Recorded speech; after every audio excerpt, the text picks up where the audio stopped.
On a cold winter morning in 1997, something strange happened at Massachusetts Memorial Hospital, a small-town facility tucked away in the quiet suburbs. According to reports from a few night shift nurses and a security guard on duty, the events of that night remain unexplained to this day. What unfolded in room 233 is now remembered as the David Carter case. David Carter, a 27-year-old Boston resident, was a regular young man with a simple life. After a devastating car accident left him severely injured, he was rushed to Massachusetts Memorial's intensive care unit. For weeks, David lay in a deep coma, teetering on the edge of life and death. His doctors, family, and friends all described his survival as a miracle. Yet, his recovery came with a price no one could have predicted. The night of David's final moments in the hospital began uneventfully, but as the clock struck 3:33 a.m., everything changed. Security cameras in the ICU malfunctioned, flickering erratically before going completely dark. Hospital staff reported sporadic power outages, though no storms or external issues were recorded. Then came the sound. A nurse on duty, Jessica Morgan, later described hearing an unusual clicking noise coming from David's room. When she entered to check on him, David appeared to be unconscious, still connected to the life support machines. Everything seemed normal, yet Jessica felt an overwhelming chill creep down her spine. She would later describe the moment as follows: "I don't know how to explain it. It felt like something was in the room with us, watching me, and whatever it wasn't human." At precisely 4 a.m., David opened his eyes. Nurse Jessica described the sight as not natural.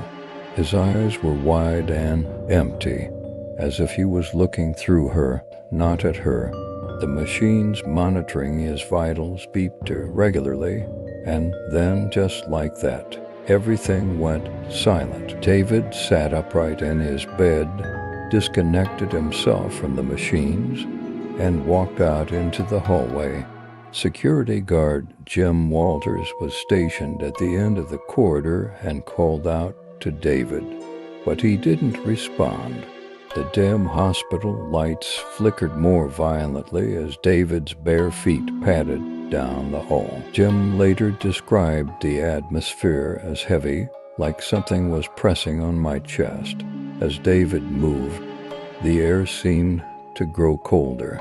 He walked with eerie confidence toward the hospital's west wing, a part of the building that had been closed off for years due to renovations that were never completed. By this point, Jim and two nurses followed David, calling out to him, but he never looked back. They trailed him to a large, rusted door at the end of the abandoned corridor. David pushed it open effortlessly, revealing nothing but darkness beyond the threshold. What happened next remains one of the most unsettling parts of the story. All three witnesses described hearing a sound coming from beyond the doorway. Jim explained it as like hundreds of people whispering all at once in different languages.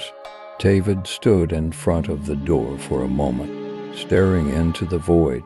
Then he leaned forward slightly and whispered something none of the others could hear. Afterward, without hesitation, he stepped into the darkness. The door slammed shut behind him. The power in the hospital completely failed at that moment, plunging the entire building into darkness for nearly 10 minutes.